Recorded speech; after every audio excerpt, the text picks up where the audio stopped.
दोस्तों नमस्कार। आज हम बात करेंगे ज्योतिष और सम्मोहन की। ये जो दो विषय ज्योतिष और सम्मोहन, ये दोनों बहुत अलग विषय मालूम होते हैं, क्योंकि ज्योतिष एक अलग विज्ञान है और सम्मोहन एक बिल्कुल ही अलग विज्ञान है। लेकिन मेरे पिछले 25 सालों का अनुभव है, जब से मैं ज्योतिष कर रहा हूँ, और उसी समय के अनुसार, उसी समय के आसपास से मैं सम्मोहन में, साइकोलॉजी में, सेल्फ हिप्नोसिस में, ये विषयों में भी मैं रुचि रखते आ रहा हूँ।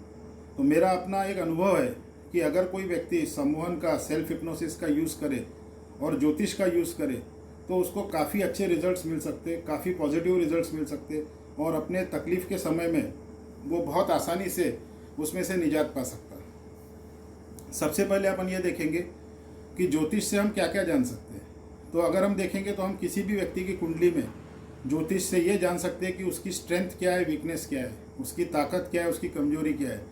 जैसे कि जो ग्रह उसकी कुंडली में प्रबल होंगे, जो ग्रह कुंडली में स्ट्रांग होंगे, वो जिन स्थानों का प्रतिनिधित्व करते होंगे वो उसकी ताकत में आ जाएगा, और जो ग्रह उसकी कुंडली में खराब होंगे, जो वो जिन स्थानों का प्रतिनिधित्व करते होंगे, वो उस व्यक्ति की कमजोरी में आ जाएगा। तो उसकी स्ट्रेंथ क्या है, वीकनेस क्या है, मतलब उसकी ताकत और कमजोरी क्या है, ये हम किसी भी व्यक्ति की कुंडली को देख के बता सकते हैं। दूसरी बात है दशा, महादशा, अंतरदशा, जो टाइम सिस्टम होता है जिसको हम लोग विंशोत्तरी दशा बोलते हैं, उसके द्वारा हम ये बता सकते हैं कि व्यक्ति का समय इस वक्त कैसा चालू है। तो हम उससे ये बता सकते हैं कि उसके जीवन में अपॉर्चुनिटीज़ क्या है और थ्रेट्स क्या है। अपॉर्चुनिटीज़ मतलब संभावनाएं क्या है, थ्रेट्स का मतलब उसके खतरे क्या है। इसका मतलब स्ट्रेंथ, वीकनेस, अपॉर्चुनिटी, थ्रेट्स, मतलब SWOT, ये स्वॉट एनालिसिस है जो मैनेजमेंट में लोग करते हैं, स्वॉट एनालिसिस।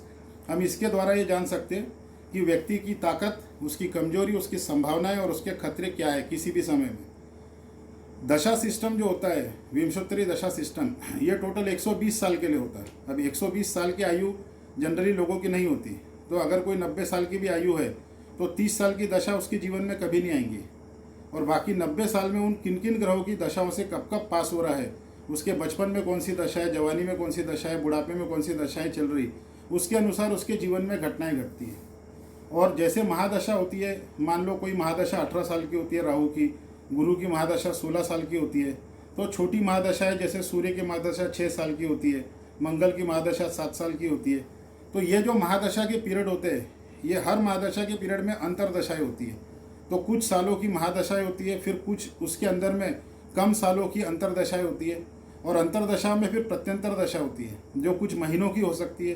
प्रत्यंतर दशा में फिर सूक्ष्म दशाएं होंगी जो कुछ हफ्तों की हो सकती है, और सूक्ष्म दशाएं में फिर प्राण दशाएं होती है जो कुछ दिनों की हो सकती है। अब किसी व्यक्ति का महादशा लॉर्ड, अंतरदशा लॉर्ड, उसके बाद प्रत्यंतर दशा लॉर्ड, सूक्ष्म दशा लॉर्ड और प्राण दशा लॉर्ड, ये सभी पांचों ग्रह एक साथ खराब नहीं हो सकते। बताने का मतलब यह है कि किसी भी व्यक्ति के जीवन में एक साथ पूरी तरीके से खराब समय कभी नहीं आ सकता, उसी प्रकार से एक साथ पूरी तरीके से अच्छा समय नहीं आ सकता। दूसरा, समय का कैलकुलेशन हम करते हैं गोचर से, ट्रांजिट से। तो इस वक्त आकाश में कौन सा ग्रह कहाँ पर है, ये गोचर पोजीशन होती है। जैसे शनि 2.5 साल में एक राशि बदलते, और चंद्र 2.5 दिन में एक राशि बदल देते। तो ऐसे सभी ग्रहों का अपना एक टाइम टेबल है जिसमें वो राशि परिवर्तन करते हैं। तो गोचर दशा के हिसाब से इस वक्त आकाश में कैसी गोचर की दशा है, उसका प्रभाव आपके कुंडली पर क्या है, इससे आपका समय हम लोग कैलकुलेट कर सकते हैं। हम लोग ये भी देखते हैं कि जैसे 7.5, ये गोचर का हिस्सा है, तो 7.5 साल 7.5 रहती है, 2.5 साल का रहता है। तो वही उसी प्रकार कभी एक साल गुरु आपके लिए अच्छा होगा गोचर में, कभी कोई और ग्रह का पीरियड अच्छा हो सकता है गोचर में। तो दशा, अंतरदशा, महादशा और गोचर दशा, ये सब मिला के हमारा टाइम पीरियड डिसाइड होता है। तो पूरी तरीके से अच्छा टाइम पीरियड किसी का नहीं हो सकता, पूरी तरीके से पूरा टाइम पीरियड किसी का नहीं हो सकता। लेकिन जब भी हम कोई ज्योतिष सलाह लेते हैं और हमको ये मालूम होता है कि हमारा समय खराब है, तो उस वक्त हम ये बात सोच लेते कि हमारा समय खराब है, मतलब खराब है। अब हमने एक बार सोच लिया कि खराब है, तो वो खराब हो ही जाएगा, क्योंकि जैसा आदमी सोचता है वैसा ही वो बनते चले जाता है। यहाँ पे से वो पार्ट चालू होता है सम्मोहन, सेल्फ हिप्नोसिस या साइकोलॉजी का पार्ट। तो मेरा अपना अनुभव है कि अगर खराब समय है तो सबसे अच्छा उपाय उसमें सकारात्मक सोच है। अगर हम अपनी सोच को सकारात्मक रख सके, अगर हम अपने आप को पॉजिटिवली हिप्नोटाइज कर सकते हैं, अगर हम अच्छी बातें सोच सकते हैं, सकारात्मक सोच रख सकते हैं, तो बुरे समय का हम पर असर एक तो नहीं होगा या बहुत कम असर होगा। जैसे कि कोई डॉक्टर है, वो 2 पेशेंट को दवाई दे रहा है, वही सेम बीमारी की दवाई दे रहा है, और दोनों पेशेंट में से एक नकारात्मक सोच रखता है, एक पेशेंट सकारात्मक सोच रखता है। तो जो पेशेंट सकारात्मक सोच रखता है वो बहुत जल्दी ठीक हो जाएगा, और जो पेशेंट नकारात्मक सोच रखता है उसको कई महीने तक की वो बीमारी रहेगी, जबकि बीमारी दोनों को सेम है, दवाई भी दोनों को सेम दी जा रही। तो क्या हो रहा है कि दवाई शरीर में जाके बॉडी केमिस्ट्री को बदल रही, वो सकारात्मक बना रही, लेकिन निगेटिव सोच बॉडी केमिस्ट्री को नकारात्मक बना दे रही। तो घूम फिर के ±0, तो व्यक्ति ठीक नहीं हो रहा। तो जिस प्रकार से डॉक्टर की दवाई भी हमको तभी लग सकती जब हमारी सोच सकारात्मक हो, उसी प्रकार से ज्योतिष का कोई भी और उपाय हमको तभी लग सकता है जब हमारी सोच सकारात्मक हो।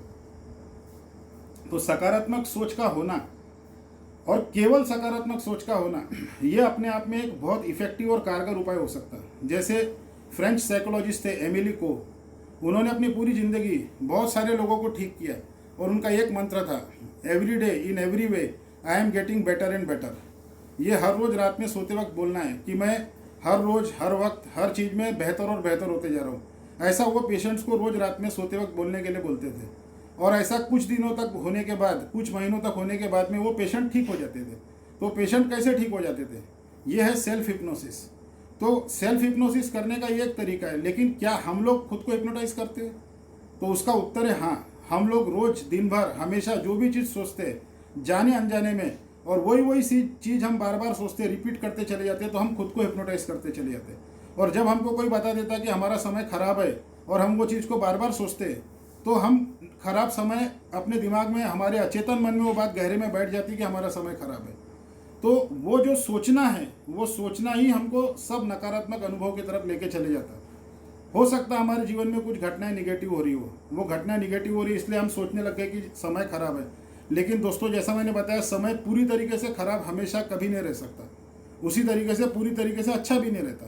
तो खराब समय है, ये हम सोच रहे हैं, ये हमारा सोचना, ये सबसे खराब बात है। यही बात को मैं यहाँ स्ट्रेस करना चाह रहा हूँ, क्योंकि जाने अनजाने में हम खुद को हिप्नोटाइज कर जाते, जाने अनजाने में हमारे अचेतन मन में ये बात बैठ जाती, और वो बात बैठने से हमारे साथ नकारात्मक घटनाएं होने लग जाती।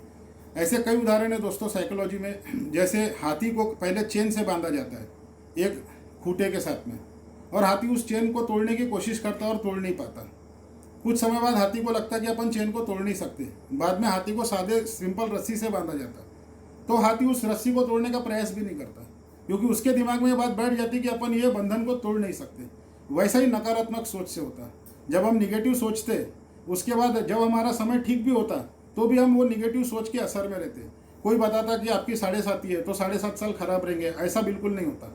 7.5 साल पूरे खराब कभी नहीं होते। 7.5 बहुत लोगों के लिए शुभ भी होती है, और जिनके लिए खराब होती है उनके लिए भी पूरे 7.5 साल खराब नहीं होते। उसमें से कोई 2.5 साल ज़्यादा खराब होते, कोई 2.5 साल कम खराब होते। लेकिन जो हमारी सोच है, वो सोच के कारण हमको वो पूरे 7.5 साल हम लोग खराब समझ के, हमारी सोच के कारण उसको खराब बना देते हैं। तो सबसे ज़रूरी बात दोस्तों इसमें यह है कि एक सकारात्मक सोच रखना, खुद को हिप्नोटाइज करना, पॉजिटिवली हिप्नोटाइज करना। इसके लिए हमको मेडिटेशन में या ध्यान में जाने की या कोई ऐसे स्टेज में जाने की ज़रूरत नहीं है कि जहाँ पे हम जाके डायरेक्टली अपने अनकॉन्शियस को इन्फ्लुएंस कर रहे हैं।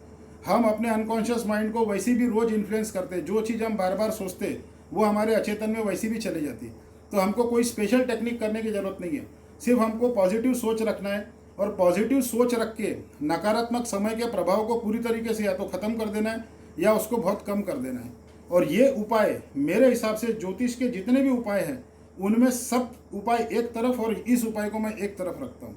इसीलिए मैं बाकी उपाय किसी और वीडियो में चर्चा करूँगा, लेकिन आज मैं सिर्फ एक ही बात बोलना चाह रहा हूँ कि सकारात्मक सोच, पॉजिटिव थिंकिंग, और ज्योतिष में अपने समय के हिसाब से क्या अपॉर्चुनिटी है, क्या थ्रेट्स है, उसका मूल्यांकन करके, प्रॉपर प्लानिंग करके अगर कोई व्यक्ति काम करे तो वो ज्योतिष का फ़ायदा ले सकता है। दूसरी बात यह है, जैसे ग्लास आधा भरा है या ग्लास आधा खाली है, ये बात जो है ये हमारे सोचने का तरीका है। अगर हम सोचेंगे कि ग्लास आधा भरा है तो हमारे लिए ग्लास आधा भरा ही रहेगा। उसी प्रकार सुबह होने के पहले अगर हम ये बोलेंगे कि अभी अंधेरा है तो फिर हमको अंधेरा लगेगा, और अगर हम बोलेंगे कि अभी उजाला होने को है तो हमको वैसा ही दिखाई पड़ेगा। तो दोस्तों, सकारात्मक सोच रखना ये ज्योतिष का सबसे बड़ा उपाय है। खुद को सम्मोहित करना पॉजिटिव विचारों से, ये ज्योतिष का सबसे बड़ा उपाय है। बाकी उपाय पे हम किसी और वीडियो में चर्चा करेंगे। अगर आपको मेरी बातें पसंद आई हो तो आप इसे लाइक करिए, शेयर करिए और मेरे चैनल को सब्सक्राइब करिए। मेरे संपर्क क्रमांक आपको स्क्रीन पर दिखाई देंगे। दोस्तों, आज के लिए इतना ही। नमस्कार।